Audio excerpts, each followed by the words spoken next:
बिस्मिल्लाहिर्रहमानिर्रहीम। जैसा आपने कहा है कि जी पेरेंट स्केयर, तो मैं इसकी वजाहत कर दूं कि कल जो डायग्राम मैंने ड्रा की थी लास्ट, जो को वो था गालिबन ग्रीन और येलो वाली की एग्जाम्पल देके मैंने एक्सप्लेन किया था उसको। तो मैंने उसको जस्ट लाइनें लगाई थी और वो चार जो बच्चे थे F2 के वो बना के दिखा दिए थे। मेंडल ने भी सिंपल ऐसे ही एक्सपेरिमेंट किए थे, उसने भी पेचीदा डायग्राम नहीं बनाई थी। 1905 बिट्सन के नाम से वाकिफ हैं। बिट्सन उन लोगों में शामिल है जिन्होंने मेंडल के जो लॉज हैं उनको रिवाइज किया, रिव्यू किया, दोबारा एक्सपेरिमेंट परफॉर्म करके देखे और कंफर्म किया कि उसके एक्सपेरिमेंट ठीक हैं। उसने ये सिस्टम दिया कि जो F2 में जो बेबीज हैं, जो बच्चे बनाने हैं, उनको कैसे शो किया जाए। ये तस्वीर जो आपके सामने यहाँ पे है वो ये वाली तस्वीर है। अब इसमें इसने साथ उसकी शेप बना दी है, पॉट की शेप भी बना दी है, उसकी जरूरत नहीं थी। सिंपल डायग्राम में इसमें जो चीज़ मिसिंग है, बाकी तो ठीक है, लेकिन रीज़न ये है कि वो उसने बनाई थी, अब इन्होंने जो बनाई हुई है उसमें कुछ चीज़ें मिसिंग है। इसमें यहाँ पे सिर्फ कैपिटल वाई स्मॉल वाई लिखा हुआ है, लेकिन इसके साथ लिखना पड़ेगा, एक साइड पे आपको लिखना पड़ेगा मेल गैमीट्स और एक साइड पे लिखना पड़ेगा फीमेल गैमीट्स। याद रखें कि ये जो पेरेंट स्क्वायर है, स्क्वायर तो उसकी शेप स्पेस पे कहते हैं पेरेंट, इसलिए कि वो डब्ल्यू बेट्सन और पेनेट के साइंटिस्ट थे जिन्होंने कि ये सिस्टम अडॉप्ट किया डायग्राम बनाने के लिए। ये गालिबन इस साइड पे, हाँ बिल्कुल, जो यहाँ पे ये डिटेल है ये तो कदरे बेहतर है थोड़ी सी, लेकिन इसमें भी वो चीज़ एग्जैक्ट नहीं लिखी हुई है। ये चूंकि इससे बड़ा और हो नहीं सकता है जी। ये इसने कहा जी ये राउंड सीड है। राउंड सीड ये हेट्रोजाइगस है, हेट्रोजाइगस लिखा हुआ है। हेट्रोजाइगस में आधे कैपिटल ए और आधे 1/2 लिखा है। 1/2 का मतलब हाफ होता है, हाफ कैपिटल ए है, हाफ स्मॉल है। अब हाफ का मतलब अगर 100 बीज हैं तो 100 में से 50 ये होंगे और 50 ये वाले होंगे। या अगर हम जैसे एक ही बात करते हैं तो एक जीन, चूंकि इसने ये कुछ तरह गड़बड़ करके कर दिया है। सिंपल लफ्ज़ों में जितनी तादाद इसकी है उतनी इसकी होगी। इसने हाफ हाफ का है, अगर एक ही है तो एक ही होगा, 10 ये हैं तो 10 ये होंगे। और जब हम एक पेरेंट की बात कर रहे हो तो एक पेरेंट में सिर्फ दो होती हैं, एक जीन इसमें एक इसमें, एक कैपिटल ए एक स्मॉल है, जो उसने कैपिटल स्मॉल लिखा है। अगर हम इसकी मिसाल ले लें तो ये कैपिटल वाई स्मॉल वाई हो जाएगा। कैपिटल वाई और स्मॉल वाई दोनों एक एक है। ये हो गया मेल पेरेंट। ऐसे ही जो फीमेल पेरेंट है अगर वो भी हेट्रोजाइगस है, नहीं, ये जो ये जो ये तस्वीर हम देख रहे हैं ये इसने टेस्ट क्लास के लिए बनाई हुई है। हमें जस्ट फ्रंट स्केयर की जरूरत है कि फर्ज कीजिए हम इसमें और इसमें एक क्रॉस ला रहे हैं, होमोजाइगस हेट्रोजाइगस का। अब फिर मसला ये हुई है कि ये इसने कुछ और बनाया हुआ है, जबकि मैं जो एक्सप्लेन कर रहा हूँ वो कुछ डिफरेंट है इससे। अब सेकंड पॉसिबिलिटी है कि मैं इसको हाथ से बना के दिखा दूँ, इसके लिए मैं इसका 1 मिनट के लिए मुझे, सर ये दोनों ही टेस्ट क्रॉस की। बट मैं कह रहा हूँ हमें, चूंकि हम असल मसले सिर्फ फ्रंट स्केयर को मैं डिस्कस करना चाह रहा हूँ, टेस्ट क्लास को डिस्कस नहीं करना चाह रहा। टेस्ट क्लास एक अलग क्वेश्चन है। मैं इसको पॉज कर, जी अब मैं डायग्राम को ड्रा करने लगा हूँ और ये फ्रंट स्केयर के लिए है। फ्रंट स्केयर को लिखने की बजाय मैं टाइप कर देता हूँ और जो बाकी चीजें होंगी उनको मैं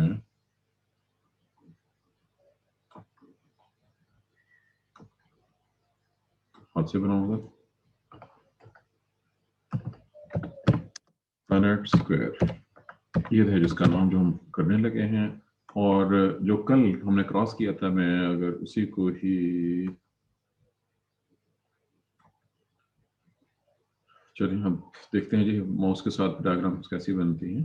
ये मैं ऊपर से लेके आने लगा हूँ इसको और मैं इसकी आसान मिसाल देने लगा हूँ। मैं आज राउंड और रिंकल की एग्जाम्पल के साथ, दिस इज P1। ये आपने बताना है ये प्रॉपर पढ़ा जा रहा नहीं पढ़ा जा रहा। P1 जनरेशन प्योर ये राउंड, पढ़ा जा रहा है। ये कैपिटल आर है। P1 is capital are. ये मेल पेरेंट है, फर्ज कीजिए दिस इज मेल पेरेंट, ये निशान मेल के लिए। और इसका क्रॉस हम जिससे करा रहे हैं, मैं पूरा एक्सपेरिमेंट ही दिखाने लगा हूँ जी। ये है जी स्मॉल आर के ये राउंड था तो ये रिंकल्ड है और ये फीमेल पेरेंट है। अब मैंने एक बार लिख दिया, लेकिन आइंदा मेल फीमेल नहीं लिखूंगा, होगा कि एक मेल एक फीमेल है। इनका क्रॉस आया है। अब इसमें से एक एमिट, एक इसमें से मैं लाइंस के साथ शो कर देता हूँ, ये और ये दोनों मिले। हम चूंकि सिर्फ एक पे भी शो करना है यहाँ पे, it is capital R small R, this is capital R small R. ये हाइब्रिड बन गया और ये मोनो हाइब्रिड है और ये F1 जनरेशन है। अब चूंकि हम ऑलरेडी जानते हैं कि ये राउंड डोमिनेंट होता है, कैपिटल आर जीन डोमिनेंट है, स्मॉल आर रिसेसिव है, इसमें दोनों हैं। ये देखने में राउंड होगा, मैं राउंड लिख भी देता हूँ, ये देखने में राउंड है F1, और ये मोनो हाइब्रिड है, चूंकि मोनो हाइब्रिड के लफ्ज की ज़ात पहले से हो चुकी हुई है, दिस इज मोनो हाइब्रिड, ये F1 तैयार हो गया। अब F1 में एक ही फूल में मेल फीमेल दोनों चीजें होती हैं। मैं अब F1 का क्रॉस दिखाने लगा हूं, जिसको F1 इनब्रीडिंग कहते हैं। Next topic F1 inbreeding. ये आपको F1 इनब्रीडिंग खुद कुछ नहीं करना पड़ेगा, क्योंकि पौधे में फूल मटर की बात हो रही है, मटर के पौधे में सेल्फ पोलिनेशन होनी है। हेड दिया है जो मैंने F1 इनब्रीडिंग, उसमें नेचुरली खुद ब खुद ही स्पर्म्स जो पोलन ग्रेन है वो मुंतकिल हो जाएंगे। अब ये देखिए जी कि इसको लिखने में, माउस से लिखने में कितना टाइम लगता है, और मेरी राइटिंग पहले इंटरनेशनल है, मुझे बहुत एहतियात से लिखता हूँ ताकि नजर भी आ जाए मैंने क्या लिखा है।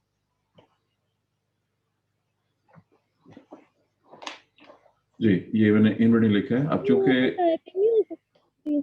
अब क्या कह रही हैं बच्चा? सर मैंने कहा यहाँ पे टाइपिंग नहीं हो सकती। बेटा डायग्राम के साथ टाइपिंग नहीं हो सकती। टाइपिंग अगर सिर्फ लिखना हो तो दो चीजें हैं, या तो आप सिर्फ लिख सकते हैं या आप डायग्राम ड्रा कर सकते हैं। मैं तो डायग्राम ला रहा हूँ। अब डायग्राम के अंदर जो लिखना है वो टाइपिंग के साथ नहीं हो सकता, ये हाथ से लिखना पड़ेगा यहाँ पे, क्योंकि मैं सब डायग्राम ड्रा कर रहा हूँ। F1 इनब्रीडिंग क्या है? अब मुझे चूंकि ये प्रूव बात आ गई, ये डायग्राम ड्रा करनी है। ये एक मेल है, कैपिटल स्मॉल आर, ये मेल का मतलब मेल फ्लावर का मेल पार्ट है, और इसी में ये कैपिटल स्मॉल आर, ये फीमेल कहलाए। अब इसमें आगे F2 बननी है। F2 बनाने का एक आसान तरीका जो मैंने कल दिया था, ये वही वाला ही है। This is F2 generation, second filial generation. मैंने कल जो डायग्राम ड्रा की थी बिल्कुल वही डायग्राम है, और इसके साथ फ्रंट स्क्रिप्ट बना दूंगा। ये दोनों तरफ से कैपिटल आर जीन्स इकट्ठी हो गई हैं। कैपिटल जो बीज बनेगा वो राउंड होगा, एक बीज राउंड हो गया। नेक्स्ट इधर से कैपिटल आर जीन और इधर से स्मॉल आर जीन, ये दोनों इकट्ठी हो गई। ये कैपिटल आर और इधर से स्मॉल आर, दो हो गए। उसके बाद इधर से स्मॉल आर है और इधर से कैपिटल आर। लिखते वक्त हम कैपिटल आर को पहले लिखेंगे और स्मॉल आर को बाद में लिखेंगे, और लास्ट वन इधर से स्मॉल आर है और इधर से भी स्मॉल आर है। ये दोनों चीजें एक जैसी हैं, ये स्मॉल आर स्मॉल आर। अब दोबारा देखिएगा, इसमें इसमें एक ये है, दो इस तरह के हैं, और एक ये है। ये जीनोटाइप है। कैपिटल आर एक है, कैपिटल स्मॉल आर दो है, और स्मॉल आर एक है। This is called genotypic ratio. मैं सिर्फ जी आर लिख रहा हूँ यहाँ पे, यह जी आर का मतलब रिमशा नहीं है जी, ये जी आर जीनोटिपिक रेशियो लिखी है मैंने, याद रहेगी बात। ये एक है इस तरह का, इस तरह के दो है, इस तरह का एक है। अब चूंकि ये भी राउंड है, ये भी राउंड है, ये दोनों मिलके 3:1 रेशियो, 3:1। ये इधर 1 है, दिस वन, ये 3 राउंड है। मैं यहाँ पे सिर्फ आर और यू लिख देता हूँ जी, ये पढ़ लीजिएगा, ये राउंड लिखा गया है। और ये रिंग कर्ड है, WR लिख दिया मैंने अगर लिखा जाए। ये फिनोटिपिक रेशियो है। फिनोटिपिक रेशियो को मैं PR के साथ शो कर रहा हूँ। This is PR, phenotypic ratio. ये चूंकि नीचे आ गया जो लिखना गड़बड़ हो गया इसमें आकर। बट ये जो कल हमने क्रॉस किया था मैंने वो पूरे का पूरा। अब ये तो था क्लासिकल। अब परंट स्क्वायर की जो डायग्राम बनेगी, जो ये सारा कुछ है, बेटसन और परंट ने ये सिस्टम अडॉप्ट किया। ये मैं अब यहाँ पे दिखा देती हूँ। ये F2 के लिए याद रखना है, ये परंट स्क्वायर F2 के लिए है। दोनों में जो फर्क है वो क्लियर हो जाएगा, देखते हैं।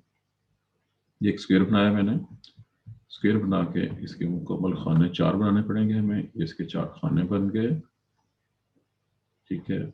इस तरफ यहाँ पे मैं लिखूंगा मेल, ये मैं सिर्फ मेल लिख दी है, और मेल के जो गैमीट्स हैं वो गैमीट हैं। मेल का मतलब मेल जी लिख रहा हूँ, ये GAM कर देता हूँ ताकि पढ़ा जाए। ये मेल गैमीट्स हैं, ठीक है। ये कैपिटल आर, आधे कैपिटल आर है इसमें और आधे वो हैं स्मॉल आर।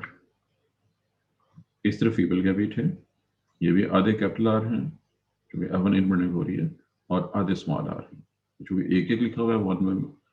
जब ये दोनों मिलेंगे, ये इन दोनों को मिलने से कैपिटल आर स्मॉल आर, ये दोनों मिले हैं। अब इधर से कैपिटल आर है, इधर से स्मॉल आर है, एक कैपिटल आर और एक स्मॉल आर, ये हेटेरोजाइगस बना है। ऊपर से कैपिटल आर और लेफ्ट साइड से स्मॉल आर है, ये भी हेटेरोजाइगस है। और इसमें दोनों हैं, ये इधर से स्मॉल और इधर से स्मॉल, ये दोनों ये आ गए। अब एंड रिजल्ट इसका वही निकला है। इसमें भी 1:2:1 और इकट्ठा कर लें तो 3:1 रेशो आपको मिलेगी। जो 1:2:1 है ये एक है इस तरह का, इस तरह के दो हैं ये वाले, और ये एक है। ये प्योर है, होमोजाइगस है, ये हाइब्रिड है, और ये होमोजाइगस रिसेसिव है। ये जीनोटाइपिक रेशियो थी इसकी, GR फॉर जीनोटाइपिक रेशियो। और जो इससे पहले वाला है, जो नीचे वाला, जैसे वहां पे था, इट इज 3:1 रेशियो, ये इसकी फिनोटाइपिक रेशियो है। This is phenotypic ratio. 3 round हैं और एक रिंकल्ड है, एक प्योर राउंड है, 2 इम्प्योर राउंड है। इम्प्योर क्यों है उसकी वजह, और ये एक। अब ये हमने जहाँ पे कल स्टॉप किया था, याद रखिएगा दोबारा, वो था जो मेंडल ने क्रॉस किया था। आपको याद होगा मैंने वहां पे स्टॉप किया था और कहा था कि मेंडल इसको आगे भी ले गया था, F2 से आगे उसने F3 और F3 से आगे F4 तक भी गया था, लेकिन जो हमारी जरूरत है वो सिर्फ F3 तक है। कल हमने F2 तक पढ़ा था, आज मैंने F2 को दोबारा एक्सप्लेन कर दिया आपके सामने। F2 आपके सामने दोबारा एक्सप्लेन हो गई है और इसमें वो करंट स्केयर वाला टॉपिक भी आ गया। इसका पता मेंडल को कब चला कि ये ऐसे हैं और ऐसे हैं, इसका पता उसको F3 में जाके चला था। यहां तक क्लियर होगी बात जो आपके सामने है? ये सारा क्लियर हो गया आपका? Yes sir. जी, आप इसको चाहें तो सेव कर लें, स्क्रीनशॉट लेके आप महफूज कर सकते हैं इसको। इसका स्क्रीनशॉट ले लें और महफूज कर लें, चूंकि मैंने इसको मिटा के अब आगे मैंने F3 तक लेके जाना है आपको, क्योंकि याद रखिएगा ये जो बन गया ये दोबारा नहीं बनाऊंगा मैं। अब मैंने इससे आगे जाना है और F3 आपको दिखानी है कि F3 में क्या हुआ।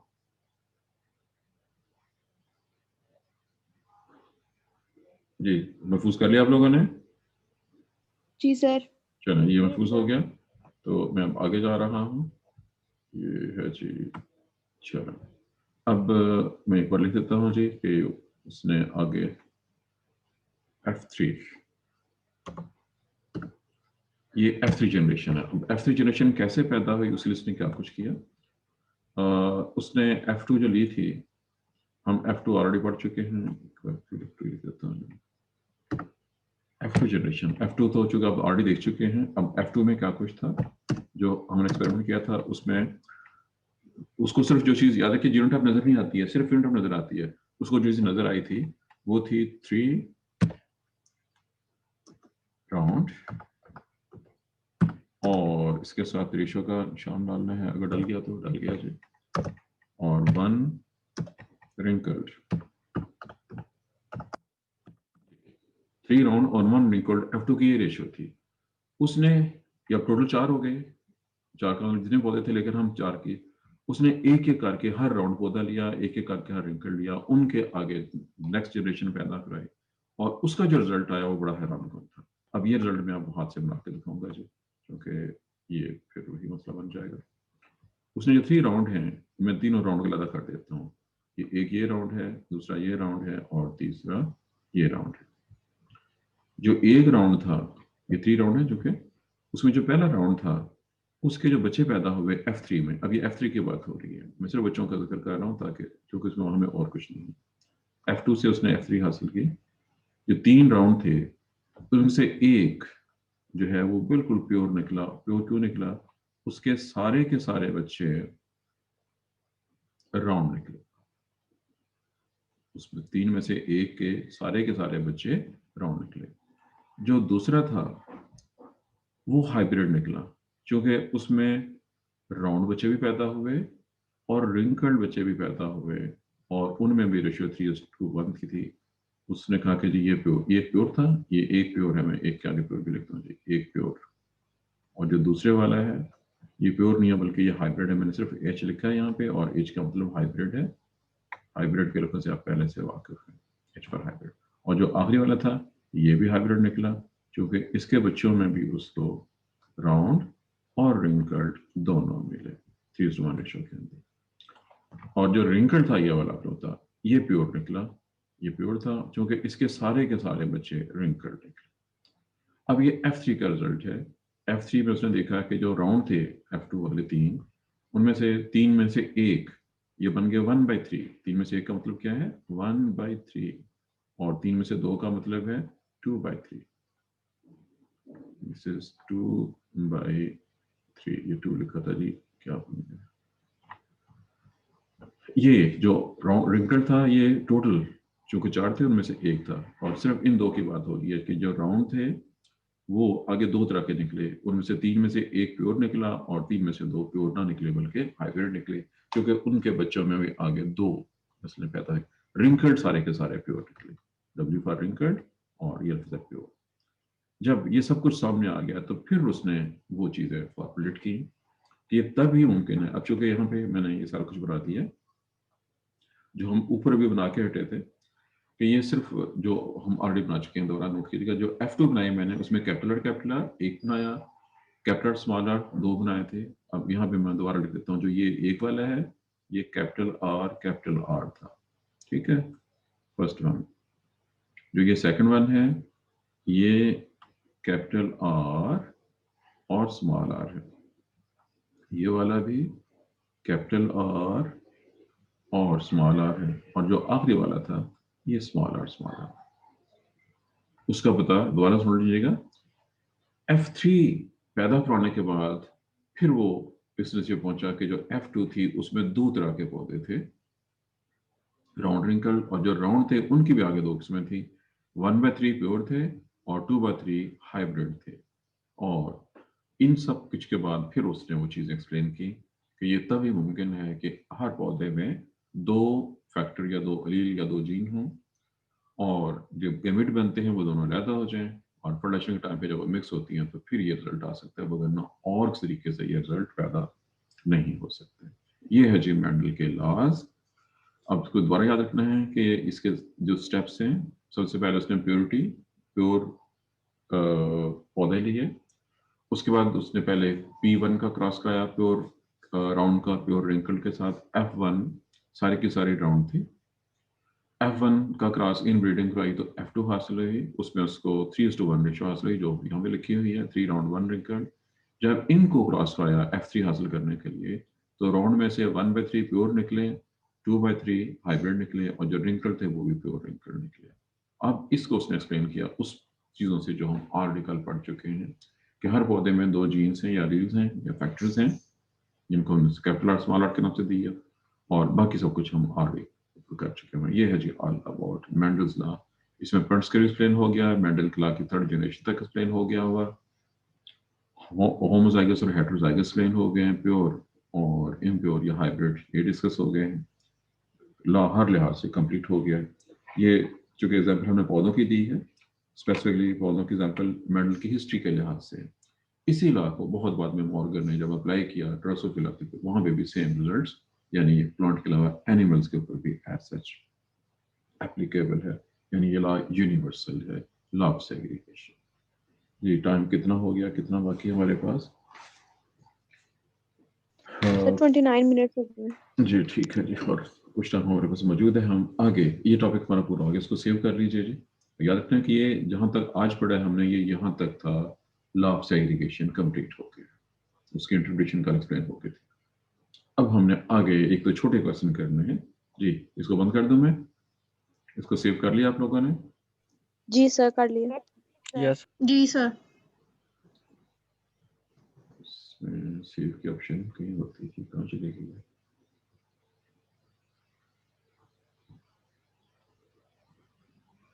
सेव जी।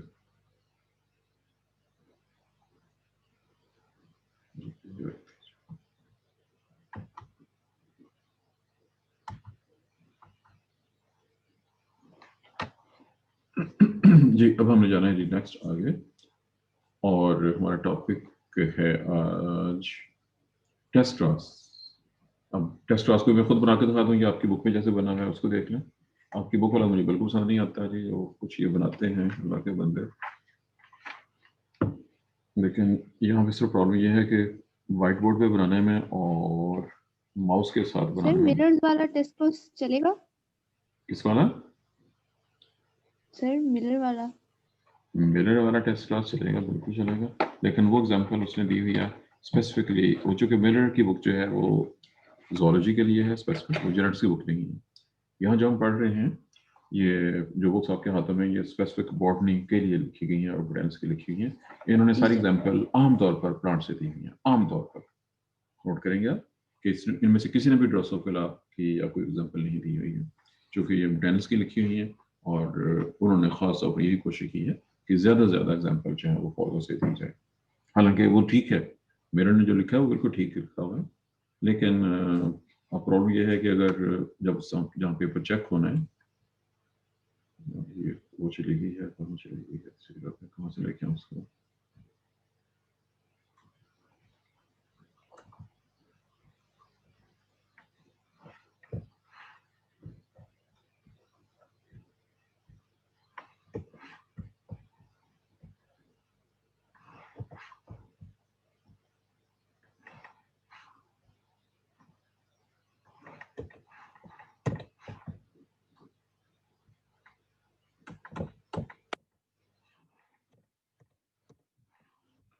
चलिए, हमारा अगला टॉपिक है जी, जो मैंने कहा था कि अपने टेस्ट क्लास को आज स्टडी करना है। तो टेस्ट क्लास के लिए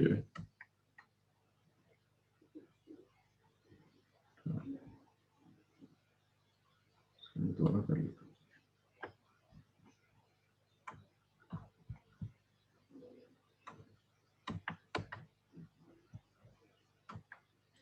बच्चे फिर कम हो गए जी, तो क्या बात है इनको पूरा आना पे।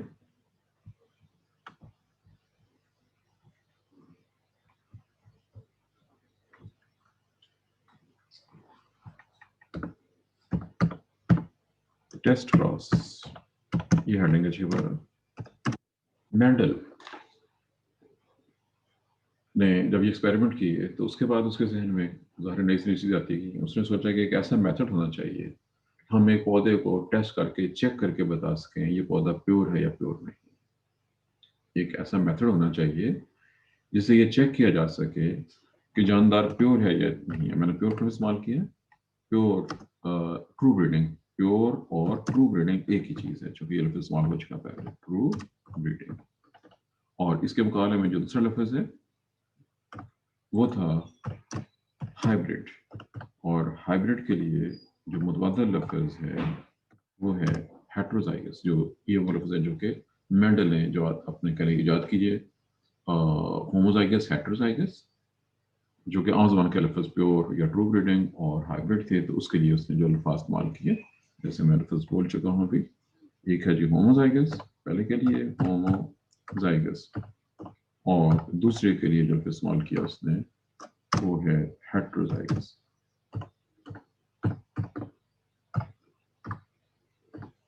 अब इसके बहुत से तरीके हैं इसको परफॉर्म करने के, इसको अटेम्प्ट करने के। हमारे पास बहुत से मेथड मैकेनिज्म मौजूद हैं, किया जा सकता है इसको।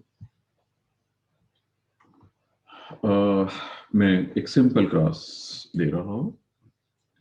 अभी हमने कल और आज उसको इस्तेमाल किया। अभी चूंकि मैं हाथ से बनाना है जी मैंने, तो इसलिए राइटिंग आपको बताइए कौन सी राइटिंग होगी। टेस्ट क्रॉस हम शुरू करने लगे हैं। उसने एक पौधा लिया जो पौधा देखने में टॉल है, दिस इज टॉल, लेकिन इस टॉल पौधे के बारे में कोई शोटी नहीं है कि ये प्योर है या प्योर नहीं है। उसने इसका क्रॉस कराया एक ऐसे पौधे से जो ड्वार्फ है, और एक्सपेरिमेंट से वो साबित हो चुका था कि जो ड्वार्फ पौधे होते हैं वो 100% प्योर होते हैं। अभी हम थोड़ी पहले जो डायग्राम बनाई थी, आपने देखा था कि जो उसमें पौधे थे, जो एग्जांपल दी हुई थी राउंड रिंकल्ड वाले सारे के सारे जो पौधे थे F2 के, वो प्योर निकले थे। याद है, भूल चुके हैं।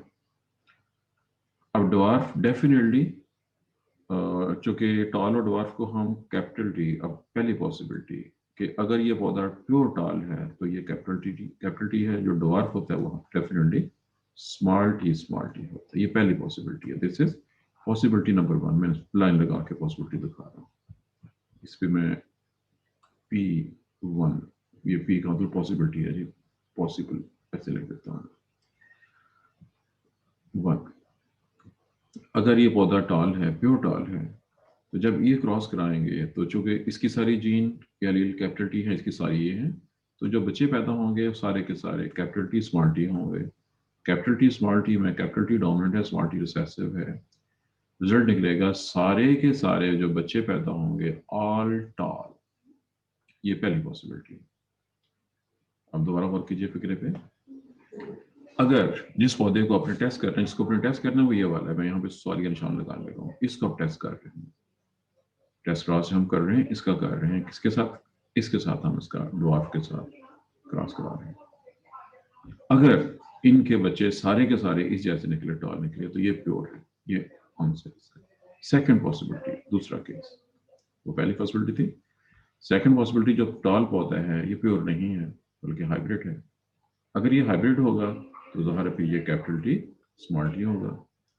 जब capital T small T cross हम प्योर और रिसेसिव से कराएंगे, जो स्मॉल टी होते हैं। अब यहाँ पे जो पॉसिबिलिटीज हैं वो मैं दो तरीके हैं, पॉइंट स्केल बना सकते हैं, ये लाइन से कर सकता हूँ, मैं लाइन लगा के कर रहा हूँ, पॉइंट स्केल आपने खुद बना के देखना। इसको इससे मिला दें, कैपिटल टी स्मॉल टी, और अगर आप चारों बनाना चाहते हैं चार भी बन सकते हैं, अगर चार बनाना चाहें तो चार ऐसे बनेंगे। ये पहला हो गया, इसको इससे मिला दिया, कैपिटल टी स्मॉल टी, दो हो गए। अब इसको और इसको मिला दिया, कैपिटल टी पहले लिखी, सॉरी दोनों स्मॉल टी हैं, ये भी स्मॉल टी और ये भी स्मॉल टी, और एक बार फिर ये और ये जीन, ये भी दोनों स्मॉल टी हैं, स्मॉल टी स्मॉल टी। अब ये दोनों एक जैसे हैं, ये दोनों एक जैसे हैं, 2:2 का मतलब है 1:1, 1:1। मैंने इसको लाइन लगा किया है, आप इसी को पर्ल स्क्वायर बना के भी दिखा सकते हैं, लेकिन जो जॉब आया है उसको सामने रख लें। अगर आपने टॉल पौधे का क्रॉस कराया एक प्योर डॉट से, डॉट सारे प्योर हैं, और बच्चे दो किस्म के हैं, आधे बच्चे टॉल जैसे हैं, आधे बच्चे डॉट जैसे हैं, तो उसका मतलब है जिसको हम टेस्ट कर रहे थे, हम इसको टेस्ट कर रहे थे, it is not pure, it is hybrid. ये टॉल हाइब्रिड है, एच फॉर हाइब्रिड, और ये वाला टॉल प्योर था, मैं पी लिखता हूँ जी, ये पी फॉर प्योर। अगर सारे के सारे बच्चे एक पेरेंट जैसे हों जिसको टेस्ट कर रहे थे तो वो प्योर है। अगर आधे बच्चे उस जैसे हों और आधे बच्चे दूसरे पेरेंट जैसे हों, जैसे कि यहाँ पे हुआ है, तो यहाँ पे मैंने इसको ऐसे दिखाया है। आप इसका अगर क्रॉस पर्ल स्क्वायर की शक्ल में करना चाहें तो ये बिल्कुल ऐसे ही वो अपने पर्ल स्क्वायर बनाना है। ये मैंने स्क्वायर बना दी है, एक तरफ कैपिटल टी स्मॉल टी, एक पेरेंट ये है, दूसरी तरफ इधर भी स्मॉल टी है और इधर भी स्मॉल टी है। रिजल्ट वही रहेगा जो आपने पहले बनाया था, पहले वाला कैपिटल टी स्मॉल टी, सिर्फ ये अकलौता टॉल है और बाकी सारे के सारे बच्चे स्मॉल टी हैं, यानी सबके सब बच्चे जो बाकी हैं वो ड्वार्फ होंगे। ये है जी आपका पर्ल स्क्वायर और पर्ल स्क्वायर की मदद से टेस्ट क्रॉस की स्टडी जी। इसके साथ जी ये टॉपिक टेस्ट क्रॉस मुकम्मल हो गया। मैं इसकी डेफिनेशन बोलने लगा हूँ, आपकी बुक में वर्डिंग हो सकती है पॉसिबल। कैसी वर्डिंग होगी? Mendel devised test cross to check homozygosity or heterozygosity of a phenotypically dominant individual। मैंने मेंडल की वर्डिंग के हवाले से ही ये बयान कर दिया है। या सेकंड पॉसिबिलिटी है टेस्ट क्रॉस, ये इसकी डेफिनेशन कह लें या इसका यूज कह लें, दोनों आ जाएंगे इसमें। When a phenotypically dominant individual is crossed with a pure homozygous individual, it is used to test homozygosity or heterozygosity of phenotypically dominant individual। मैंने दो वर्डिंग बोली हैं, अदर वर्डिंग्स आपको अपने बुक्स के अंदर मिल जाएंगे। और इसके साथ ही हमारा टाइम खत्म हो गया है। कोई क्वेश्चन हो तो आप पूछ सकते हैं। If you have a question, you can ask question.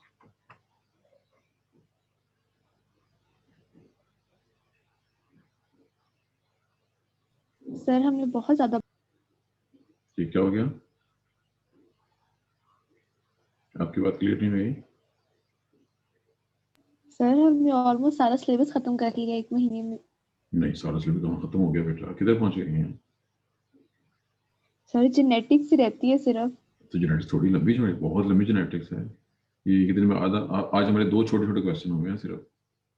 Part 2 हुआ है मंडल के लॉ का, सेग्रीगेशन का, और एक टेस्ट क्रॉस हुआ है। ये सिर्फ दो छोटे छोटे क्वेश्चन हैं। जेनेटिक्स तो बहुत लंबी चीज़ है। ये चूँकि मजबूरी है कि जो चीज़ें ऑन ग्राउंड हो सकती थी या होनी चाहिए थी, हमें उनको ऑनलाइन करना पड़ रहा है और ऑनलाइन की स्टडी ऐसी ही होती है। अब मुझे आपको नहीं पता, लेकिन मुझे पता है कि मैं कैसे पढ़ा रहा हूँ। जब इससे पिछले सेमेस्टर में, ये मैं ज़रा बंद कर दूँ जी रिकॉर्डिंग को।